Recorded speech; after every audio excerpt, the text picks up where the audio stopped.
Hey guys, please watch the whole duration of this video. This video will be showing the foolishness, the inconsistencies, and the evils of psychiatry. And I want you guys to know that I'll come back after this video. I'm going to cover the philosophical side of the inaccuracy of psychiatry. And then I would like to tell you guys something. After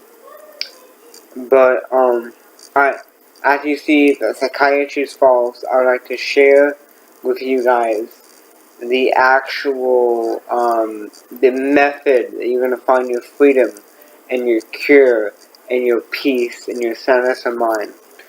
So, guys, please watch this whole video.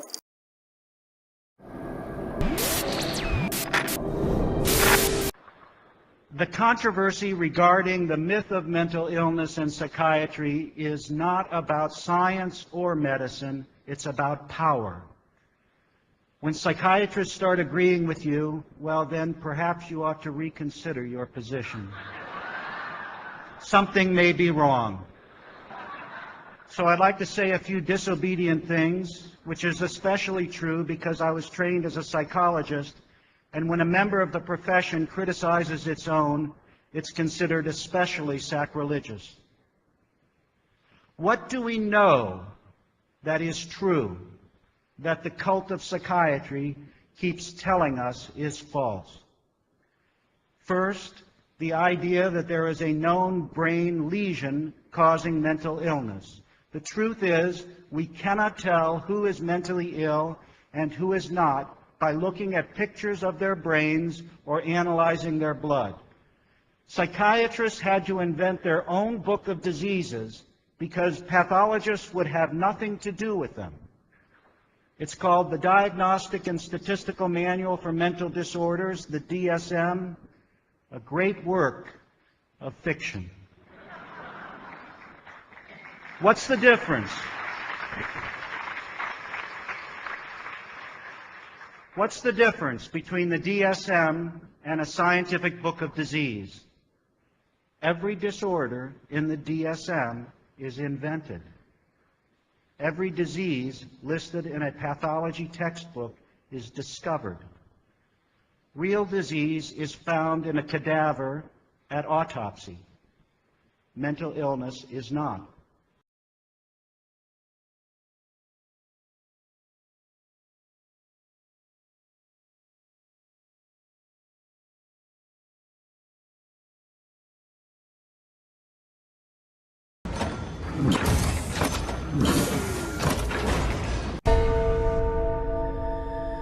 A new psychological study from the National Institute of Mental Health. Just this morning, along with long-time psychiatrist. The circle of depression is growing wider, broader. 15% of women suffer from this disorder. Affecting over 20 million Americans. Changes that have occurred in the brain. Abnormalities in the neurotransmitters. You've got a problem, they've got a drug. 6 million American kids take prescribed medication. Psychiatric care. But what if the criminal is mentally ill? The punishment, a form of aversion therapy. Can't really cure us on the show, but I want to. Seasonal affective disorder. Oppositional defiant disorder. Schools criticized for over-prescription.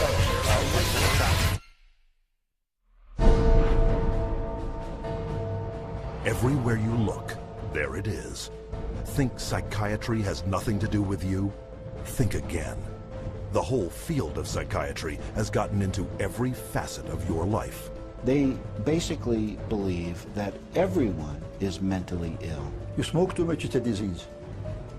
You're too unhappy, it's a disease. You're too thin, it's a disease. You're too fat, it's a disease. Where are these coming from? These are coming from the minds of psychiatrists that are dreaming these things up, writing papers and getting published with their names on it, creating these new diseases. First he said that I had ADD. Then he said that I was depressed. Then he said I might be bipolar, but I don't have ADD anymore. And he said, you know, I've been noticing you, and I wonder if you have it too. What they decided is that both my husband and my son had a chemical imbalance that needed to be corrected with a chemical balancer. There is not one shred of credible evidence that any respectable scientist would consider valid, demonstrating that anything that psychiatrists call mental illness are brain diseases or biochemical imbalances. It's all fraud. There's no reliability of diagnosis, and there is no science. It's just pseudoscience. It's pretend science. This is one of the most open secrets in all of America in the psychiatric field, that nothing is being done that's legitimate, and they're billing for it. Psychiatrists claim that over 1 billion of the world's population is mentally ill. In the past 30 years, the number of people taking psychiatric drugs has tripled to over 100 million users today. And right now, they drug 20 million school children with stimulants and other psychotropic drugs. When recently asked about the scientific basis of their profession, those psychiatrists willing to be interviewed offered nothing but excuses. Psychiatric illness is not really illness. How do you evaluate if someone is cured or sick? Cure is certainly something we look forward to. We had no earthly idea how to accomplish. We're not good at causes. We don't know what causes mental illness. But that hasn't stopped them from pronouncing themselves mental health experts and treating people against their will. And the results? This psychiatrist, man who's supposed to work to heal people, has done nothing but destroy this man's life, and in destroying his life, destroying the lives of all of his loved ones. Excuse me. They've damaged and ruined my son, and they've trapped him in a system. The way that they treated him and made him feel like he was worthless. Bryant was being kept dumb and high on Ritalin so that they could make $2,500 per month. He gave me Valium, and I got addicted to it. It wiped out my life. My life has been ruined. My joy has been stolen. She was laying there. She took two gasps of air and died right there in front of me. It is really tragic. It's awful. And it's being done for money. That's why it's being done. Oh, it's got to be in the billions. I don't know the exact number, but it's got to be in the billions. It's just unbelievable. This is so big that it boggles the mind. Take the human tragedy you have just seen and multiply it by the millions. In the past 4 decades, nearly twice as many Americans died in government psychiatric hospitals than U.S. soldiers killed in battle since 1776.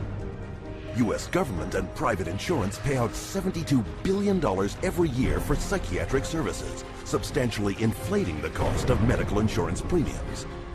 And while raking in over $1/3 of $1 trillion annually, psychiatry cannot point to a single cure. Hard to believe? That's exactly what they count on. The roots of psychiatry have to do with control, power, and alienation from certain groups of people who are uncomfortable to be around. They were locked up in these places to get them out of the way. The history of psychiatry, I think, really is related to institutions. Bethlehem Royal Hospital in London was one of the world's first psychiatric institutions. Commonly referred to as Bedlam, the hospital was little more than a warehouse for those deemed mad.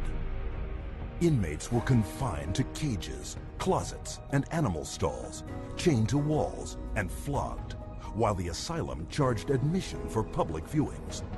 In the 18th century, William Batty was the first to promote that his institutions could cure the mentally ill. Batty's madhouses made him one of the richest men in England, though his treatments were every bit as inhumane as those practiced in Bedlam, with not a single patient cured. His financial success triggered a boom in the asylum business and an opportunity for psychiatrists to cash in on this new growth industry. This was an era where, on both sides of the Atlantic, specialized institutions for the mentally ill are beginning to be built in large numbers. Those institutions date back certainly to the beginning of the 18th century, and in a few cases even earlier than that. But the explosive growth of an asylum sector, of asylumdom, as some historians have called it, is very much a 19th century phenomenon. It's that period when the state is persuaded to invest tax dollars in building these places. But while those who ran the institutions were getting rich, psychiatrists yet lacked the credibility to maximize their cash flow. In order to justify their profession, they needed to come up with these biological solutions, or they didn't have any profession. The only way for them to solve that was to attempt to start believing that these people that were suffering from emotional disorders was from a biological basis. Whatever was done to make this person more manageable would be simply called a treatment. And the sad reality is that many of these so-called treatments were, in essence, torture. The near-drowning devices that were developed in this period, for example, must have been appallingly frightening. For example, one device involved putting the patient into a coffin, closing the lid, and dumping it into a bath of water, and then opening it up and trying to revive the patient. There were a range of these things, and the mortality rate was very, very high. Psychiatrists next sought to give credence to their practices by cloaking them in the language of medicine. This repackaging of treatment became known as the medical model. Somebody who's really hyper and manic, if you're wrapped up in a cold sheet and dunked into some water, you're going to quit acting manic because that's a punishing treatment. So, but as soon as the symptoms started to go away, they started to believe that somehow by wrapping them up and dunking them in cold water, it was draining the toxics out of their body. So they built the medical model around that. Pushing the biological theory of mental illness a step further, an American, Benjamin Rush, put forth the idea that insanity was caused by too much blood in the head. The cure?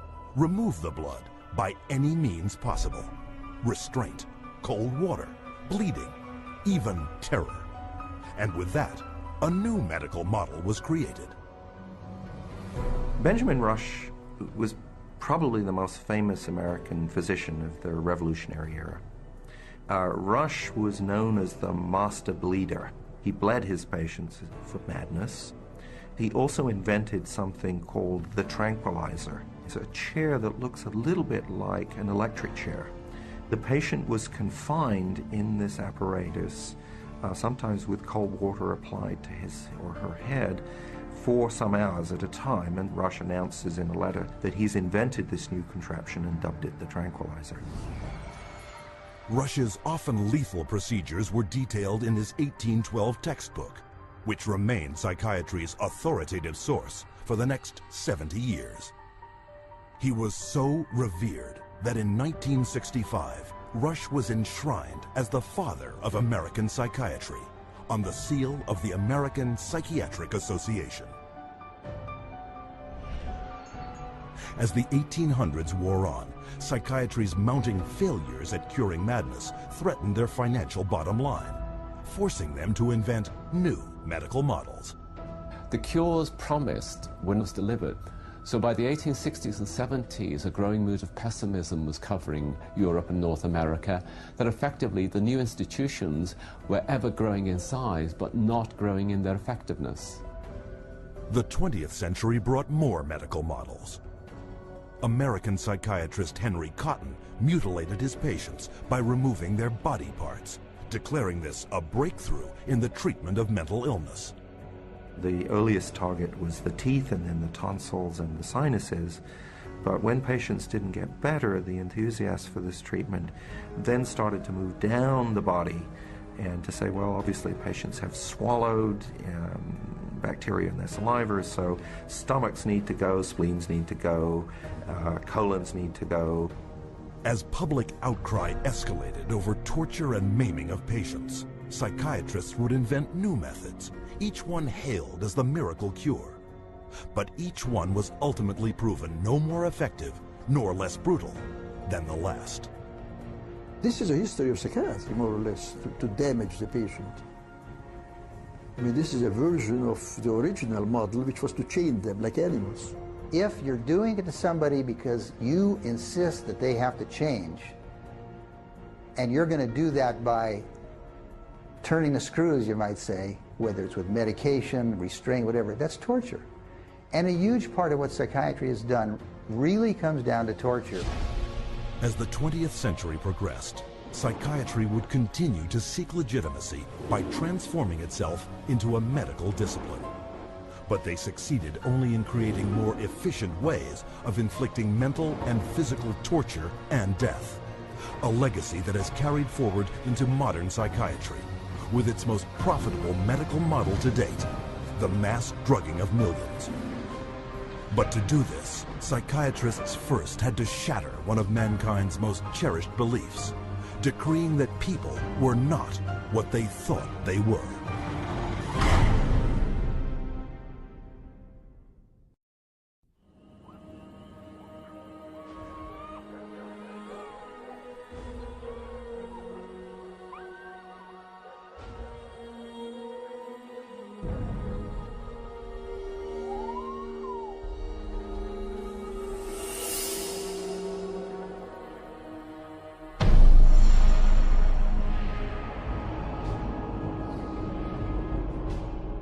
Leipzig University, Germany, 1879. Professor Wilhelm Wundt experiments on the human senses. Wundt declares man's thoughts, personality, and behavior are nothing more than chemical reactions in the brain. Wundt became frustrated with his inability to change behavior because he was dealing with the original, psychology. That's the psyche, that's the soul. He created a new science, which was based on man being an animal without a soul, to be trained. Not to be a thinker, but to be trained. Students from around the world gathered to study Wundt's new definition of man as a soulless organism. The spirit of the age was summed up by German philosopher Friedrich Nietzsche.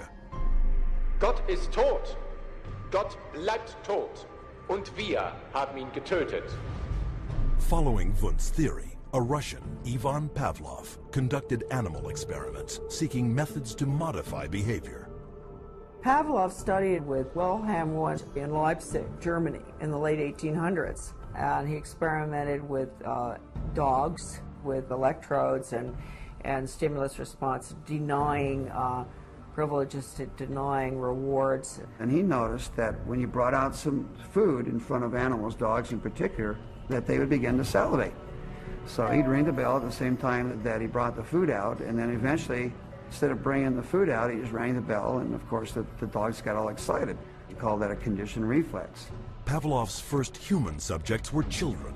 He punched holes in their cheeks to collect and measure their saliva. Pavlovian conditioning became one of the major foundations of a lot of behavioral science research in the 20th century. The idea that behavior could be controlled through repetitive conditioning became known as behaviorism. The behaviorists believed that all children are animals and can be trained as animals. This was the view of behaviorists. As a matter of fact, John Watson, the most famous of the behaviorists, says that you have to treat human beings or look at human beings the way you would look at the ox you slaughter. See, the behavior is not interested in what's up in your head or your soul because they don't believe there is a soul. Watson's successor, Harvard psychologist B.F. Skinner, believed all behavior could be manipulated to suit whatever ends the behavioral psychologist was seeking. Skinner developed what's called operant conditioning, where he was able to demonstrate you can change animal behavior by certain schedules of reinforcement, by giving them rewards at certain times, and then you can teach pigeons to play ping pong, for example, and you can teach rats to run mazes, and you can teach human beings to seek certain economic or societal rewards. Skinner could actually shape new behavior patterns, and this actually was the sort of thing he quite soon became very famous for. Perhaps his most notorious experiment was the Skinner box. He was designing the Skinner box, which is something like a big playpen. But everything in it's controlled. The temperature's controlled, the light's controlled, and so on. And the idea is then you present children with certain stimuli that you want them to learn to react to. For nearly a year, Skinner isolated his daughter in a box, similar to those he built for rats. The child was stimulated and had to respond in a certain way, like a chicken or a rat in a cage, because they firmly believe that children are animals. If you believe, though, that a child is a human being, you can't train him like a rat. Today, about $40 million a year in taxpayer money is paid out by the United States National Institute of Mental Health for behavioral psychology research, a total of $19 billion for all research since 1948. With these funds, psychiatrists apply the same conditioning techniques developed by Pavlov, Watson, and Skinner. Case in point, a juvenile detention center where children are hooked up to batteries delivering peak values of up to 270 volts and shocked in a procedure called aversion therapy. Antoine was having a number of problems because he was up at a center that was shocking him every time he did anything. There was a button on a little, almost like a TV remote, that would be used and pushed. They will get an additional shock for trying to remove the electrode. So they're expected to sit there and let this electricity pass through their skin without trying to remove it. If they yell in anticipation of the shock, they will shock the student an additional time for yell. The cost to send a student to Judge Rottenberg from New York is about $214,000 per student. These students are tortured. They're given this electric shock therapy for no other reason but to inflict pain. Other techniques include administering electric shock to treat sexual deviance, sending powerful magnetic impulses through the skull to interrupt brain activity, and shooting high voltage through surgically implanted electrodes, all to stifle problem behavior, and costing up to $100,000 per patient. And while this science without a soul led to behavior modification techniques that continue to generate billions in research and treatment, it also laid the groundwork for another psychiatric movement that would cause the deaths of millions.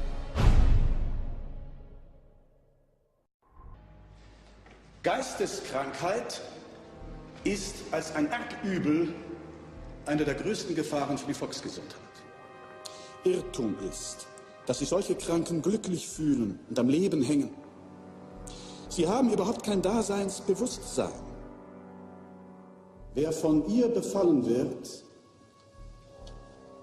dem ist die schwerste Last des Schicksals auferlegt. Ein Dasein ohne Leben. Created and promoted by psychiatrists and psychologists decades before the Nazis came to power. The eugenics movement got started in 1883 with Francis Galton, and he felt that human beings should take evolution in their own hands, and that the most talented individuals, the most healthy individuals, the most attractive individuals should have more offspring. There was great concern that people that they considered had poor genes were reproducing faster than the people they considered had good genes. They felt that a medical solution might be the proper one. This is what led to the sterilization movement. It resulted in sterilization of mentally ill people, sterilization of retarded people, sterilization of people we don't like politically and sociologically. So the problem is not with genetics. The problem is a pretend phony genetics used to justify inhumane social policies. Though never proven as anything but theory, by the early part of the 20th century, eugenics had spread to almost 30 countries, from England to Brazil, Mexico, Sweden, Russia, and most notably, the United States, where forced sterilization was widely practiced. Eugenics movement in Germany was somewhat different than the eugenics movement in the United States in that there were many more physicians and psychiatrists. Alfred Plutz was one of the pioneers in the German eugenics movement and how to control the population of those whom he considered inferior. In 1905, along with his brother-in-law, Ernst Rudin, he established the first organization for racial hygiene. Alle Völker müssen eine außerordentlich große Zahl von minderwertigen, Schwächlinge, Kränkliche und Krüppel mit sich schleppen. Durch eine weise Gesetzgebung in diese Richtung wird auch zugleich in rationellster Weise die erforderliche Zuchtwahl getrieben werden können.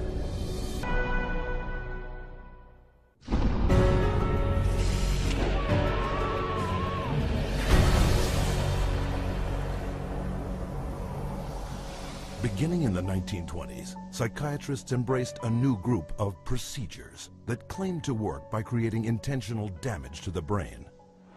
Manfred Sockel had this notion that he could kill just the bad brain cells, that somehow we have good brain cells, we have bad brain cells. So if you give people enough insulin, you kill those bad brain cells, and if the person survived this epilepsy, they would be better off for it. Despite severe convulsions and an insulin shock death rate of 5%, Sockel pointed to his patient's childlike state and declared his treatment a success.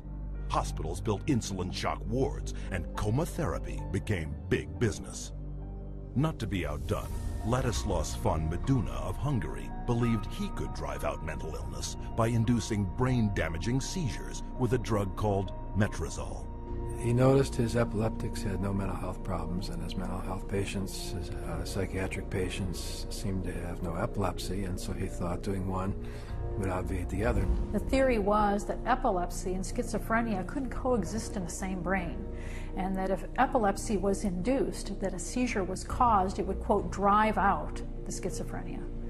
There's no scientific basis for this whatsoever.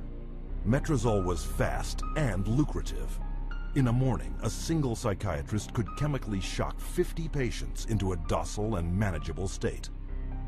By 1939, metrazole was so popular with psychiatrists and staff, it was used in 70% of American hospitals and in almost every other country in the world. The financial success of insulin and metrazole sparked the development of an even more profitable method of inducing brain-damaging convulsions. How is electric shock therapy done? We use these electrodes. We place them on the patient's head like this, and then by means of this machine, we pass a controlled electric current through the brain, just for a fraction of a second. The patient doesn't feel it. The story behind this miracle cure began in a Roman slaughterhouse.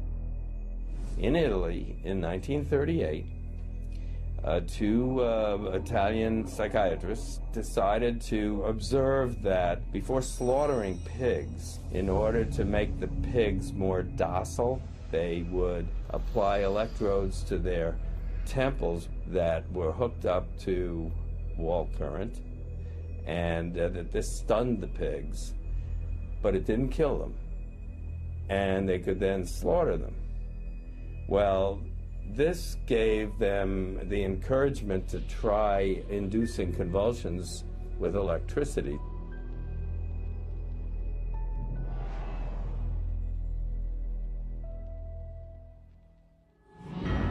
We would see teeth falling out, broken spines, bones knocked out of joint, broken bones, and people even getting internal organ damage from being restrained while they were having these uncontrolled writhing seizures, convulsions. Many patients have been returned to their homes and jobs who might still be here if it were not for this helpful form of treatment.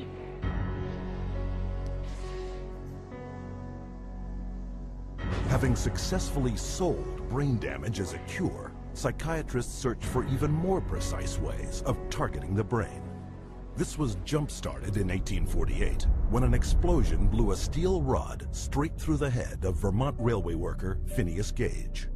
While Gage survived, his personality was dramatically altered.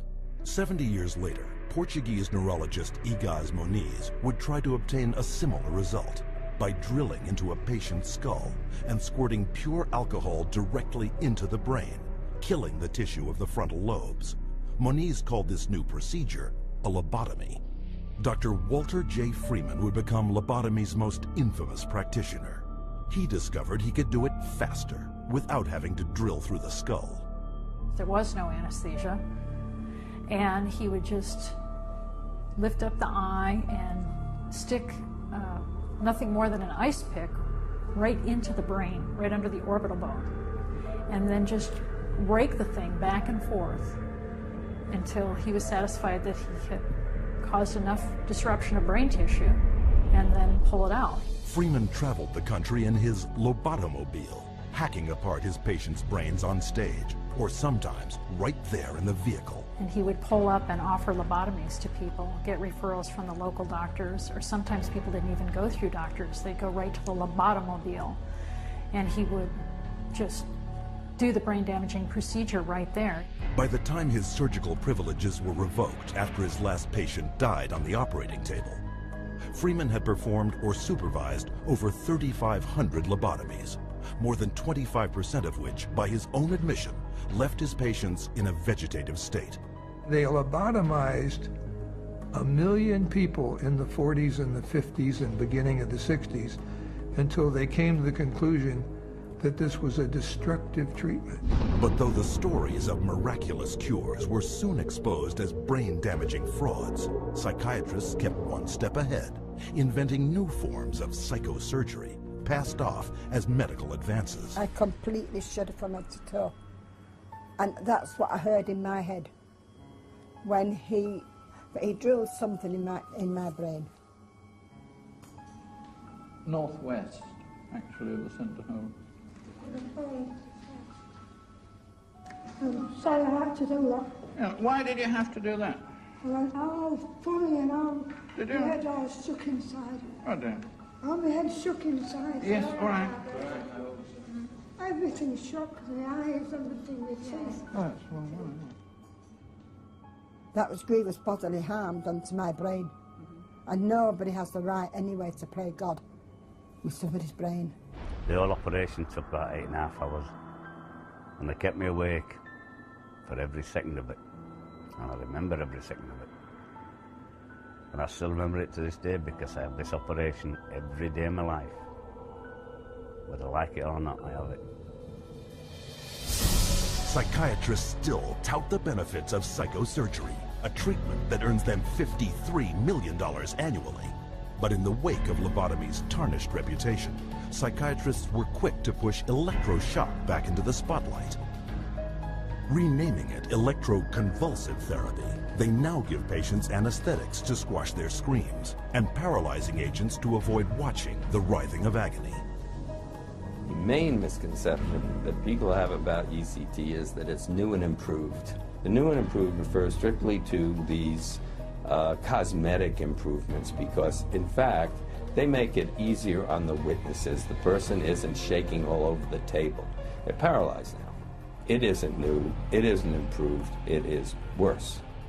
Every 10 years or so there tends to be, first of all, a denial that it causes any harm. Secondly, an acknowledgement that it might have caused harm, but here's a whole new approach, and now this one is blameless, without any research to back it up. The ECT machine can produce anywhere from 50 to 400 volts. It's the kind of energy that we use for industrial machinery that might be in a steel mill or a printing press, some large piece of machinery. It's an extraordinary amount of energy, and it causes a great deal of damage. And while stories of prisoners physically mistreated with electroshock are well publicized, the amount of electricity doled out by psychiatrists for ECT is up to 33 times greater. And that damage is most often targeted at the most vulnerable. 2/3 of those who receive electroshock are women, given such diagnoses as premenstrual syndrome, menopausal disorder, or postpartum depression. Half of electroshock patients are elderly. Once they become eligible for government health care at age 65, 360% more American seniors receive ECT than at age 64. And what does this all add up to? 100,000 dead, and countless others so brain damaged they have no hope of ever recovering a normal life. For a total of $12 worth of electricity, psychiatrists in the United States alone rake in $5 billion. But the next miracle cure psychiatrists added to their arsenal made them more money than ever before. For it was faster, cheaper, and could turn every man, woman, and child into a patient for life.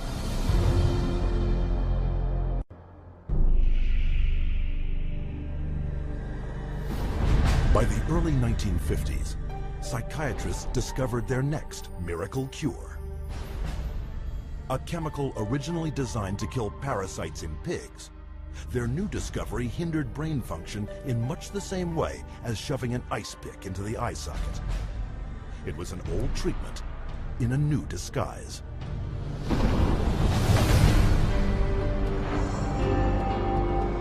With the advent of these new tranquilizing drugs, it seems not too much to say that we're on the verge of an entirely new era in the treatment of mental illness. Dubbing it a chemical lobotomy, Canadian psychiatrist Heinz Lehmann described Thorazine as a simple, easy-to-take pill with the same effects as psychosurgery, but without the mess.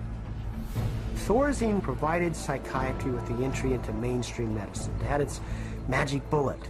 If I'm a psychiatrist and I have to spend an hour talking to someone in psychotherapy, there's only so much I can charge for that hour. But if I can come in, give you a pill, and send you back out in 15 minutes or 10 minutes, that's a much more efficient use of my time monetarily. What psychiatrists didn't tell the public was that Thorazine caused a crippling neurological condition known as tardive dyskinesia. And that's a neurological syndrome where you have muscle twitches, abnormal jerks, which are uncontrolled, and they either last for a long time or sometimes they're permanent.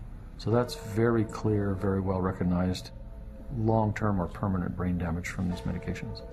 Mr. Blount has virtually no signs of his original illness now. The signs that the movements of his mouth are completely side effects of the drugs that he was on for 20 years. Mr. Blount is quite rational. He understands what's going on. And if you're patient, he can carry on a very rational conversation with you. Even when you remove the drug, it may still remain. It means you have caused a permanent disabling of the brain. In the late 50s, you get the first signs of it, people starting to worry about it. But it's not until the late 70s that psychiatrists start warning their patients about it. 20 years.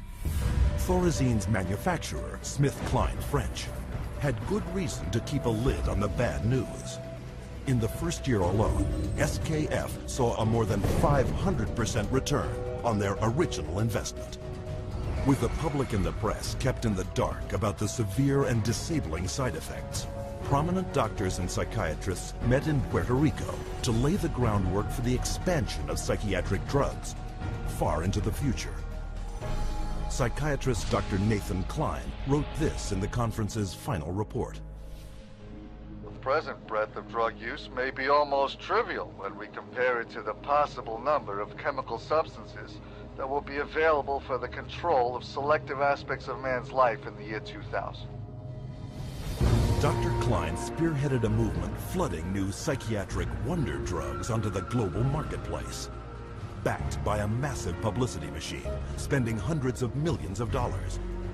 Psychiatry was now an industry of drug pushers. By 1970, the American Psychiatric Association was so dependent on drug company money that 30% of its annual budget came from pharmaceutical advertisements in its official journals. So we had money flowing to trade organizations, we had money flowing to the doctors, and to their journals. Well, we all know that that is going to influence how they think. The majority of National Institute of Mental Health and National Institute of Health scientists are getting more money from drug companies on the side than their tax-based salary.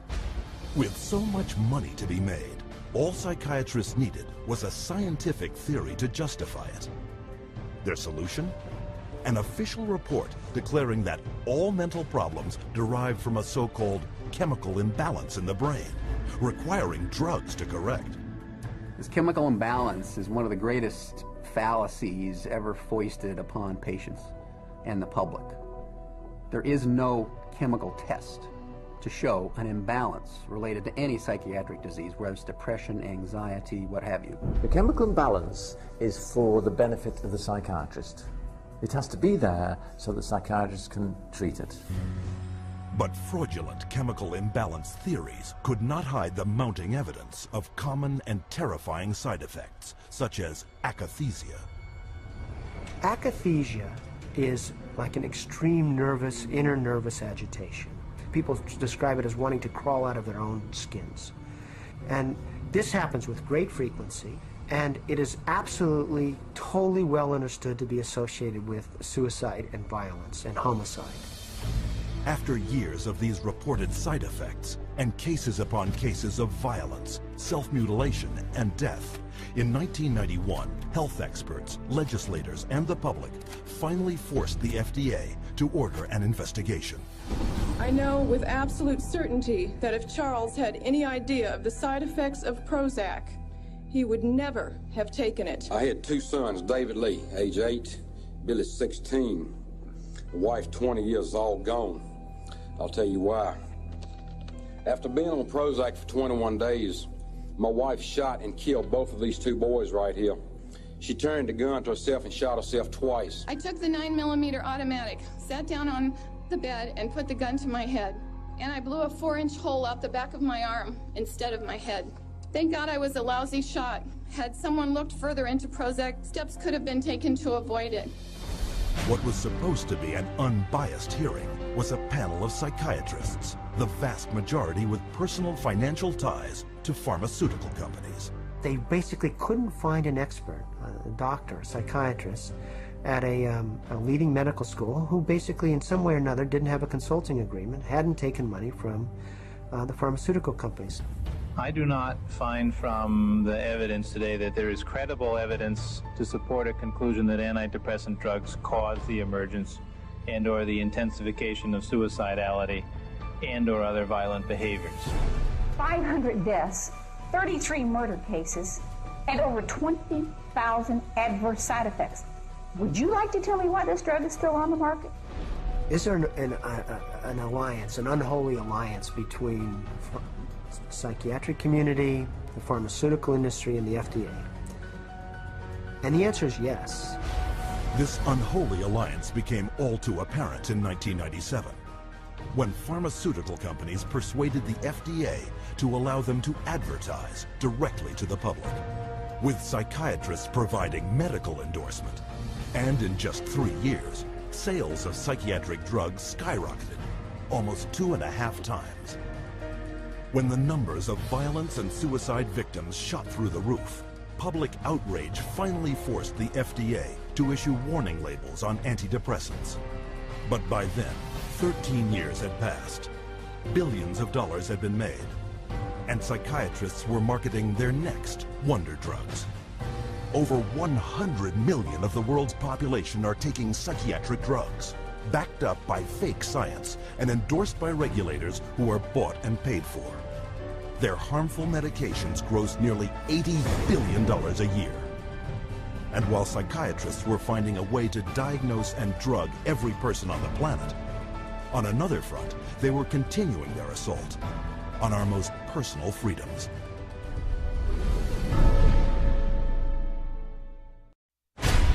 Psychiatrists demand the absolute right to determine what is best for the so-called mentally ill. After all, the mentally ill are crazy and unable to evaluate their own treatment.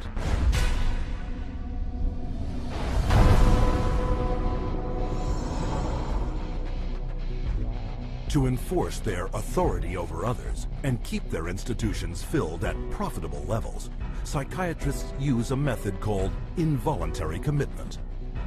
When you go to a real doctor, say a family doctor or a cardiologist, a patient always has the right to refuse treatment. So there is no such thing as involuntary treatment when it comes to clinical medicine as practiced by real doctors.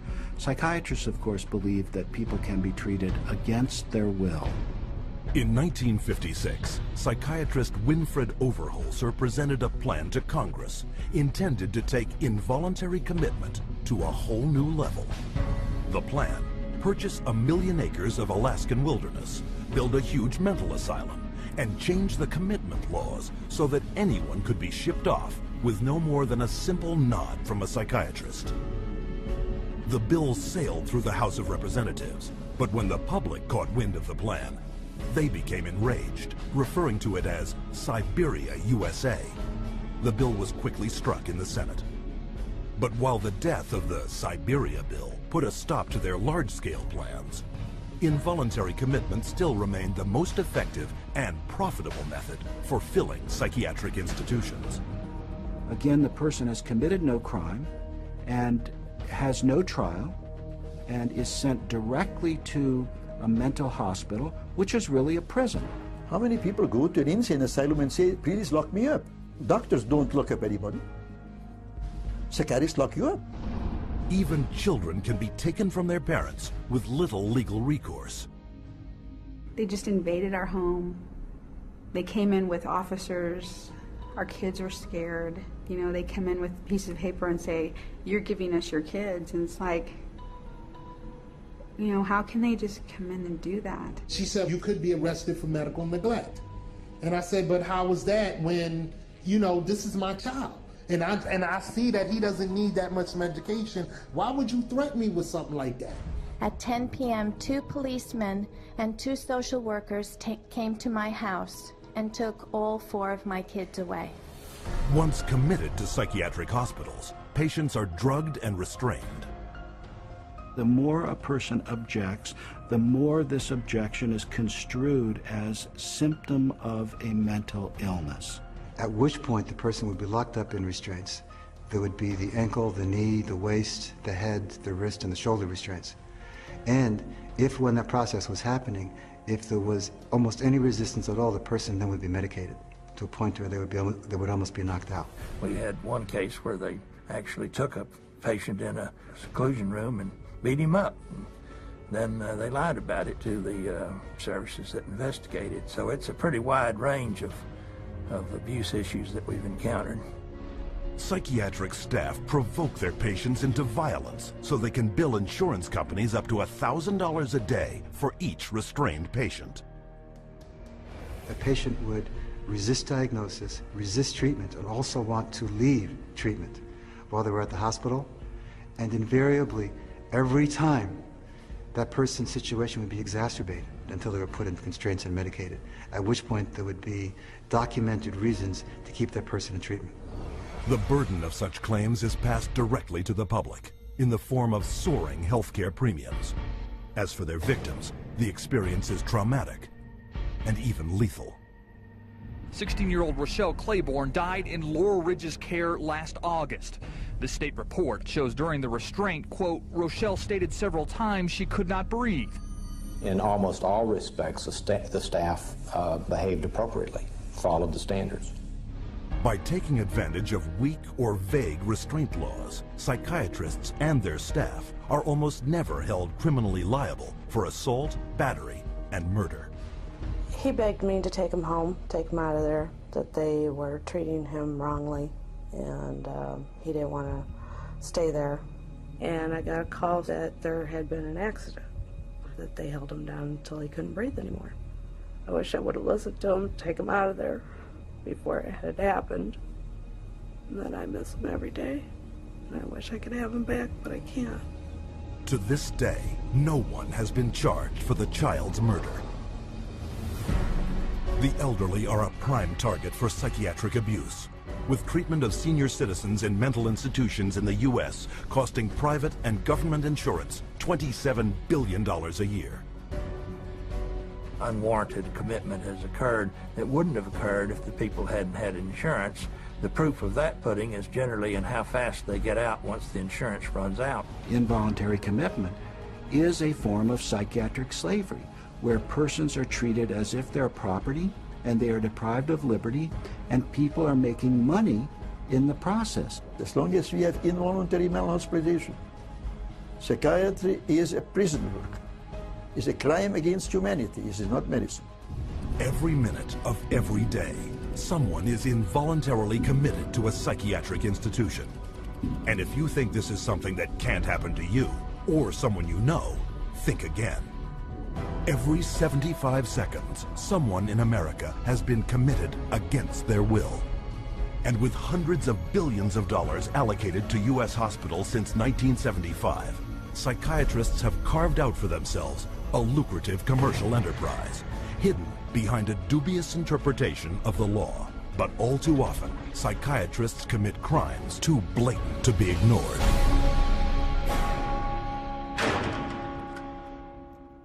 The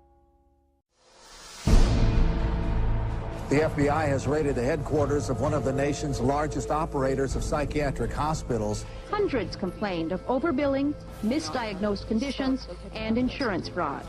Investigators say they found more than 5,000 similar cases in all 50 states. Psychiatrists clearly are getting rich. Psychiatrists traded drugs for sex, filed false insurance claims, and exploited patients sexually. We have uncovered some of the most elaborate, aggressive, creative, deceptive, immoral, and illegal schemes being used to fill empty hospital beds with insured and paying patients.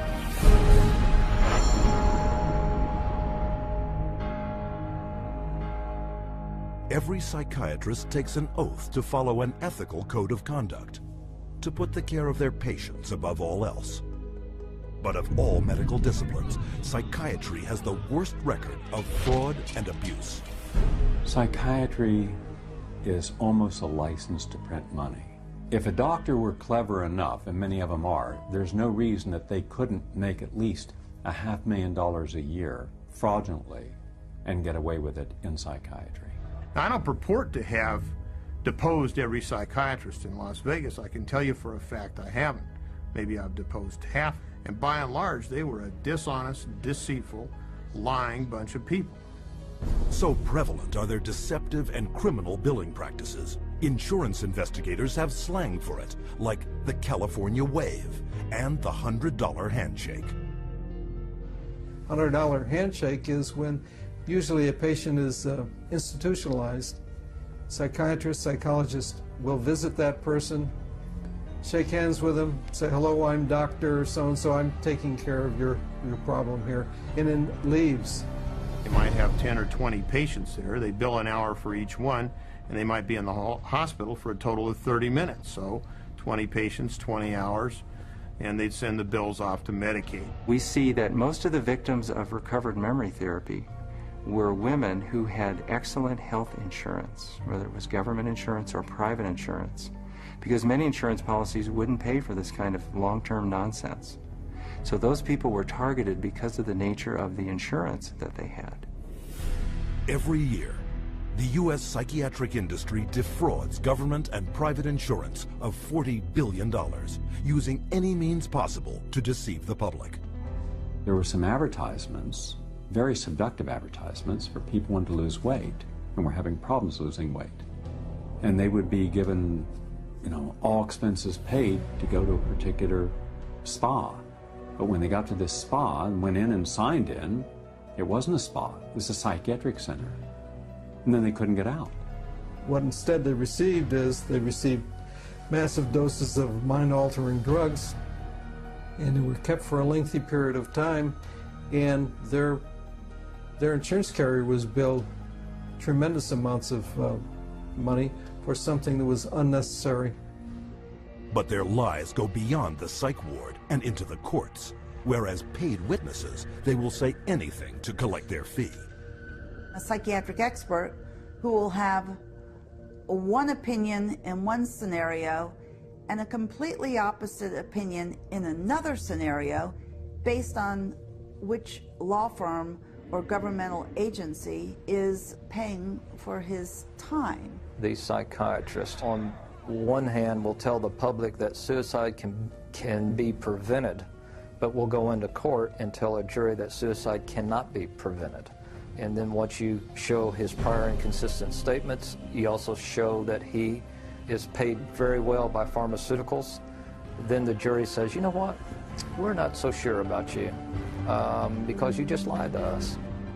Add to the greed, dishonesty, and avarice their sex crimes. Accounting for only 6% of the physicians in the country, psychiatrists commit nearly 1/3 of the sex-related offenses committed by doctors. It has happened so often that by the mid-'80s, the insurance companies who insure physicians across America started writing sexual claims out of the policies altogether. That's how common it was. The system was so broken that more than 25,000 complaints had been registered, but nothing acted upon. When a psychiatrist has a patient, a female patient, and abuse them sexually, there's a very high probability they'll get away with it. I've seen many cases where the mental health professional becomes very disturbed and is using very strange and odd treatments, and that can go on for many years with no one finding out about it because it's not very public. It's quite private. Things happen behind closed doors.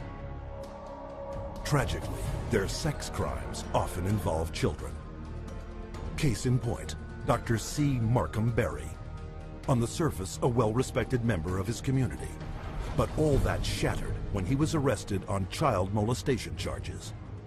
Van loads of child pornography were removed from his home, and the subsequent investigation uncovered his sexual abuse of former patients, boys aged 7 to 17, who he photographed and sodomized. All part of what the state called 50 years of Berry's rampant, undetected sexual escapades with children. This is not an isolated incident.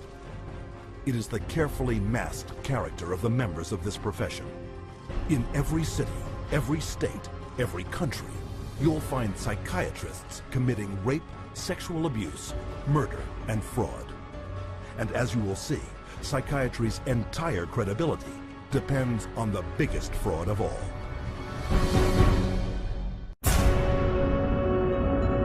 I was diagnosed with a chemical imbalance, manic depression. They diagnosed me with having ADD. He told me I had conduct disorder, ADHD, mild depression, major depression, panic depressive, borderline personality disorder, compulsive disorder, anxiety, depression, and schizophrenia, sleep disorder, identity problem disorder. But all of these so-called diseases are just made up. They're just fabricated. They're fictions of psychiatry imagination. What would psychiatrists do without their labels? They couldn't pretend to be real doctors anymore, you know? Neither could psychologists, you know? Diagnosing, what a godlike thing to do. Making diagnoses. Here's your treatment, a pill. Because so far they're not proving that any so-called mental illnesses exist. These are labels, and that's all they are. But without proof, you can't have credibility. So psychiatrists manufacture their own. It's based on a grab bag of checklists for disorders that are published in a book called the DSM, which is the Diagnostic and Statistical Manual. There are no statistics in this book, by the way. That just makes it sound more scientific. They create this cluster of disease, and they get together and they vote. Is this a disease? All in favor, say aye. The American Psychiatric Association is the publisher and owner and wealthy owner of DSM. They've made a great deal of money on DSM. Since the first edition of the DSM, the number of mental disorders voted into psychiatry's diagnostic manual has grown to 374. And with each new disorder, psychiatrists create yet another way to defraud the public. If you have 27 ways to bill in the DSM, that's 27 ways to bill. If you have 300, that's 300 ways to bill. So you could pretty much find anyone walking on the street that could fit into a DSM somehow. When you build insurance companies, you can't say the word. You've got to say a number. And they have numbers for the most ridiculous things. You know, like arguing with your mother or peeing in the bed. Adolescent rebellion disorder is an official psychiatric diagnosis. Arithmetic learning disorder is an official psychiatric diagnosis. General anxiety disorder is a recent diagnosis. The psychiatric industry takes advantage of that. They say, wow, we can get these things categorized, make it look scientific, so let's label everything. Now we have a label for it. We put a coding. If you've ever seen a medical insurance form, everything has a code. In DSM, it just looks like sort of some magical numbers. Of course, what we're talking about is reimbursement for mental health treatment as an illness. The more types of codings, the more types of illnesses you can come up with, the more claims can be paid, and the more reasons for treatment, and the more reasons for revenue for the psychiatric establishment, for the hospitals, and of course, the pharmaceutical companies. Incredibly enough, while presenting the DSM to the world as scientific fact, psychiatrists freely admit its utter lack of science. We have no diagnostic reliable markers for almost any illness there is in the DSM. What we're testing for in psychiatry, it's hard to say because there's nothing specifically. But as far as a test that's clinically useful, basically we're not there yet. We don't have any laboratory tests that we can use to determine whether somebody does or doesn't have a mental illness. There are no good biological tests for detecting mental illness. There is no test, there's no biopsy you can do. There is no chemical test right now. There are no specific tests to confirm the diagnosis or show the improvement, like any blood tests or any x-rays or anything like that. Oh, in my practice, I don't do any tests. I just speak with people and listen to them, and then I make a decision in what kind of illness. These diagnoses vary as widely as the psychiatrists who make them. In this hidden camera footage, a person visited several different psychiatrists, complaining of the same symptoms. I'm extremely unorganized, and I didn't used to be. It's caused problems in the family. It's caused problems getting, I'm self-employed. You've got ADD, ADHD, you're depressed, and your depression is bipolar depressed. You have a brain chemistry disorder, and it's probably genetic. You have a lot of the symptoms of depression. So it seems like it is a mixed picture. What that means is like we got some depressive symptoms and some, high symptoms. If you're bipolar, I'll need to give you a mood stabilizer. We don't know how to fix. Considered low-grade bipolar. You are more of the ADD and ADHD. And as far as medications for depression, because I would recommend that you start a medication, which are Prozac, Zoloft, Paxil, Celexa. Usually Focalin XR is pretty good. They'll give you some Lexapro in the morning and some trazodone at night. Lamictal is a better medication for that. It works on your depression also. But the treatment for any bipolar cycling is the same. Lithium, Bramaron is another one. Trazodone, Tegretol, Depakote, Logitrin, Lexapro, Lamictal, Equitroid, Depakote, lithium, Ambien. You may need an antidepressant also with your Lamictal. We don't know if I give you a medication if it is going to work or not. To a certain degree, it's trial and error. You never know if it's the right drug. How many people have I cured? Well, there are no real cures right now in psychiatry. I have cured none of my patients. We're always challenged by our lack of knowledge. I mean, in fact, we don't know what the causes of mental illness are. Most mental illnesses, we do not know the cause. Of course, it would be nice to know exact reasons of disorders, but maybe in the future. I'm the Director of Research at the American Psychiatric Association. We don't know the etiology of really any of the mental disorders at the present time.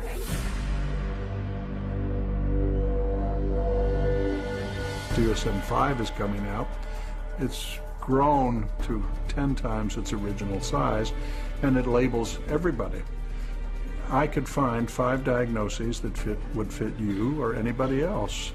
Compare this to the research methods of pathology, a real science that discovers real diseases using a wide variety of precise diagnostic tests. We do millions of laboratory tests as well as the structural examination and the microscopic examination. It's a whole series of applied scientific procedures. In the case of psychiatry, there isn't any laboratory tool that can precisely identify psychiatric disease and allow it to be classified. It's not as if there's some study of tissue or some study of the body or some study of matter. These are all categories which are made up. They're simply made up. They don't exist in nature. They're decided upon by psychiatrists and voted on. Psychiatrists are not the only ones who benefit from the DSM. Wherever you find a psychiatric diagnosis, you'll find a psychiatric drug. The pharmaceutical corporations now contribute enormous sums of money for the education of psychiatric residents and for the support of research by their professors, so that psychiatry today has become in America, has become very largely learning of which drug to use with which disease or disorder. This to me is completely unethical, untenable, unacceptable for this to occur. The web of money is all over the place. It has compromised psychiatry, and now it's compromising psychology. And worst of all, it's compromising the patients. In 2006, a study revealed that 56% of all psychiatrists deciding what disorders to list in the next DSM had financial ties to at least one drug company. Today, we see the consequences. A barrage of drugs, each one targeted at an invented disorder that is backed by an arbitrary diagnosis found in the DSM.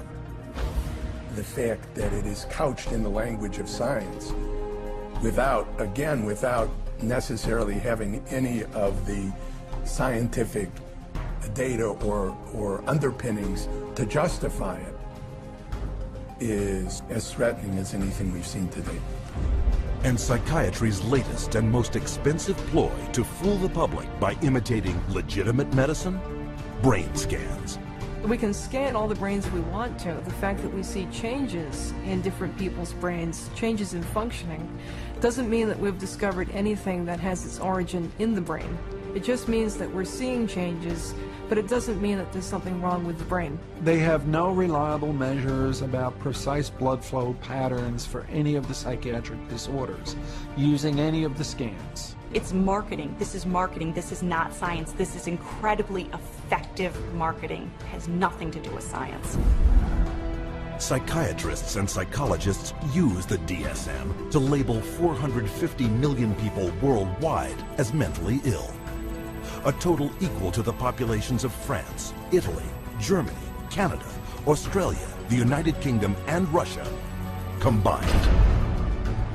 While sales of the psychiatric drugs they push have topped $80 billion annually, funding from world governments for these patients gross psychiatry over $250 billion a year. And much of this money comes from the diagnosis and drugging of our most trusting and vulnerable. I would also like to make a point here that that properly prescribed prescription drugs cause more deaths than illegal narcotics. This historically rooted pagan Greek philosophy, alchemy-rooted method of treating illnesses is dangerous. Now, I'm not condemning all prescription drugs, say antibiotics, because they are used for good. You gotta use discernment. Do some research. Hey guys, thank you for watching this. I hope you guys are edified and you guys are you're seeing something now. But now I want to give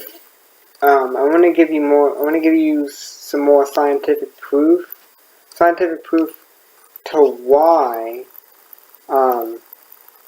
these illnesses, depression, anxiety, and so on, are not found within the brain, and your basic function of this awareness, this state of being, this consciousness.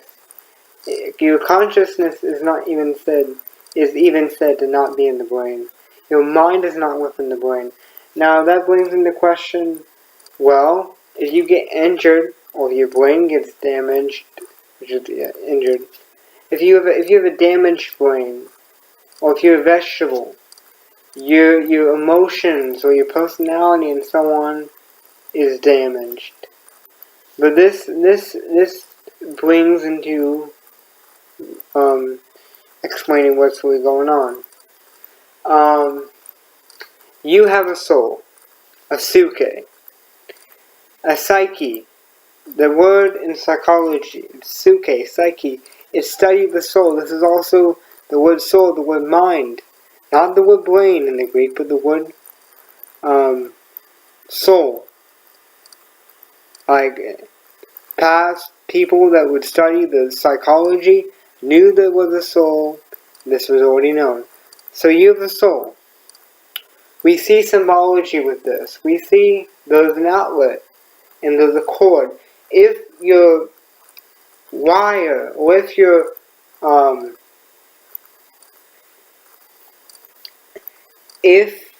your cord is damaged, if your hose is damaged, the water or the function of that item or of the water getting through the other side will not function or be hindered in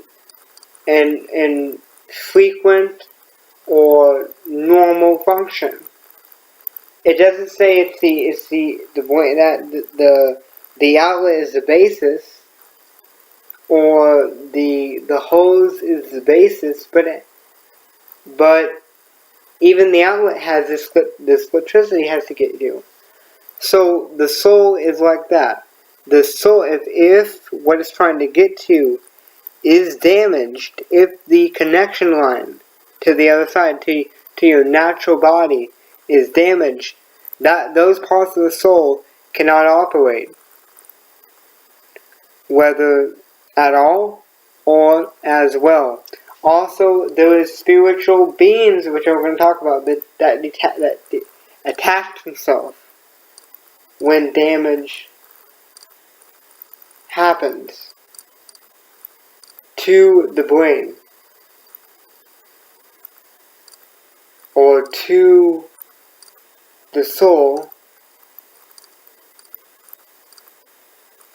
which causes issues. So, now we're going to get into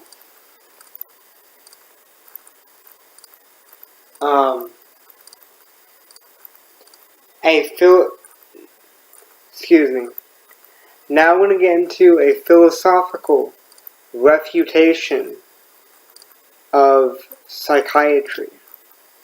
Now I'll explain to you what's really going on when there's damage. That your main source, even in what we can observe through science, is not the hose, it's not the cord, but it's what pushes through the outlet. If that outlet box, that cord is damaged, it cannot at all or as well, depending on the amount of the damage, get through and be in proper operation. And as we're going to see, it makes more sense that spirits, which is marked by psychiatry and was marked by psychiatry, but it's more sensible that entities that have a basis, as we're going to see from my philosophical refutation of psychiatry, of naturalism, have the basis to cause these things rather than things that don't have, that runs into a fallacy. Basic psychiatry teaches in your naturalistic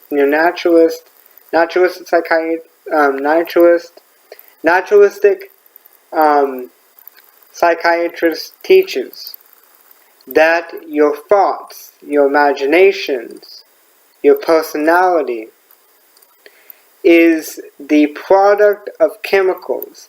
But here's the thing, here's the fallacy comes in. There is not one chemical in the naturalistic worldview that produces an absolute basis for truth or right and wrong. So they have no chemical to determine whether that idea is true or not. They cannot determine whether what they are calling mentally ill is actually mentally right, and the people that don't have this condition, or this schizophrenia, depression, and so on, are actually the ones that are actually mentally ill. They cannot determine with absolute certainty that if we are actually in a computerized matrix, and those people that have schizophrenia are actually seeing outside the are actually seeing or hearing outside the matrix, or seeing outside of us, or seeing what's really what a lot of the majority of people that don't have these diseases can't see or hear. They cannot determine that.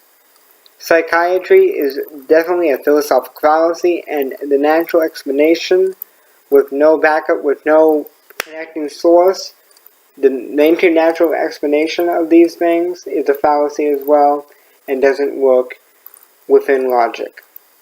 So, guys, and this runs you into You tried a lot of things. You're still bound.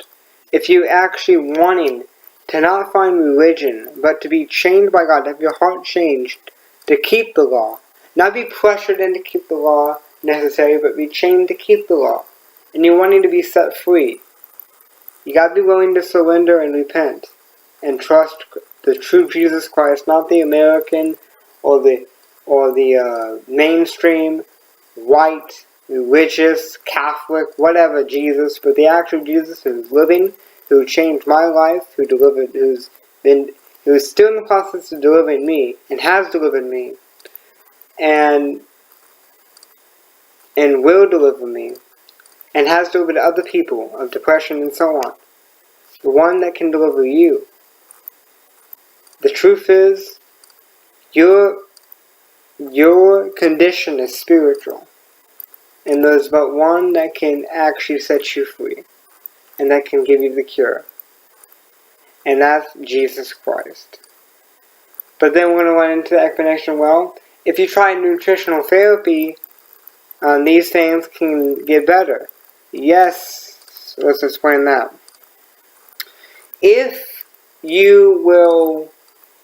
If I fix a hole or problem within, say, part of the engine, or I plug it up, the problem will either cease or get better for a time, or there'll be no connecting line, nothing wrong to actually bring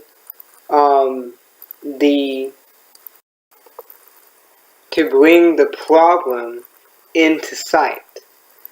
See, if you patch up an engine, or you patch up a problem, or you fix what the spiritual influence is using to get through, now it depends on how much the spiritual influence wants to kill the person or cause the problem, or maybe they want to, or else it depends on the power of God ordained, let's say, sources he gives for health. Depends on the purpose and the will of the Spirit, also the will of God. But if you plug it up, it won't be able to operate as well. So nutritional therapy is good to plug up where the spiritual influence is manifesting out of. But as seen in Scripture, when it comes to named spirits of infirmity, spirits of lunatic, spirit of heaviness, spirit of jealousy, it is a spiritual issue. Okay, guys? So if you want freedom, seek Jesus Christ. Contact me. There's multiple ways you can contact me. On email, go to the About section, on Skype, on WhatsApp. I'll download that on whatever you want to name. Comment below this video or whatever. How you want to contact me, and I will help you or contact you with somebody that will pray for you. That will counsel you. And if you've been fooled by the religious system, of the so-called church system, trust me, they want truth. They were just a counterfeit. They were just a flavor. The true Jesus Christ that can change your life and deliver you and heal you is the actual real deal, the actual one, the hidden truth. That the promise is spiritual, and that these things point to the sin nature, points to the demonic, points to the existence of the one true God, and points to the glory of God, and these lies are hiding the truth. That actually prove the Scripture, prove Jesus Christ, and point to a Savior, point to the fall of man, and there is a redemption. There is a Savior. That there is a redemption. That there is a Savior to change what the justice of God, what we deserve, and what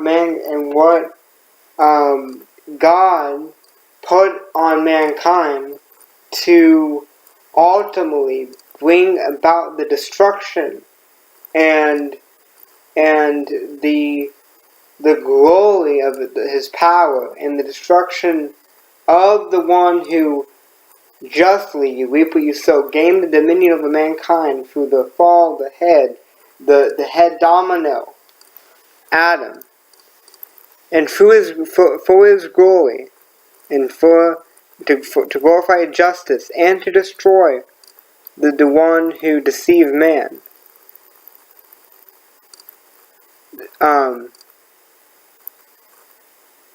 That this all can be turned around. That there's a lot of effects of the fall can be turned to, can be taken and then restored into the proper state. Freedom, peace, joy, and so on. And I also like to tell you, because I maybe put this on the disc, to pass around to people, to show them the truth. So if you're watching this on disc, I put my testimony on another disc.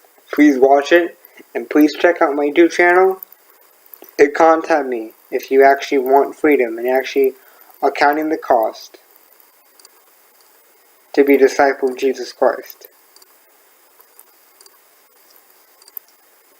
And guys, I love you guys, and please watch for more information on this topic of the fall and all that. I have videos on it. Why does God let bad things happen?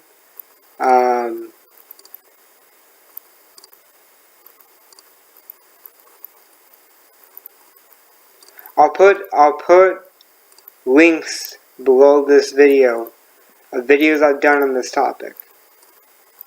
But basically, I gave you flavors that what is happening. So guys, I love you guys, and please seek after Jesus Christ. Bye.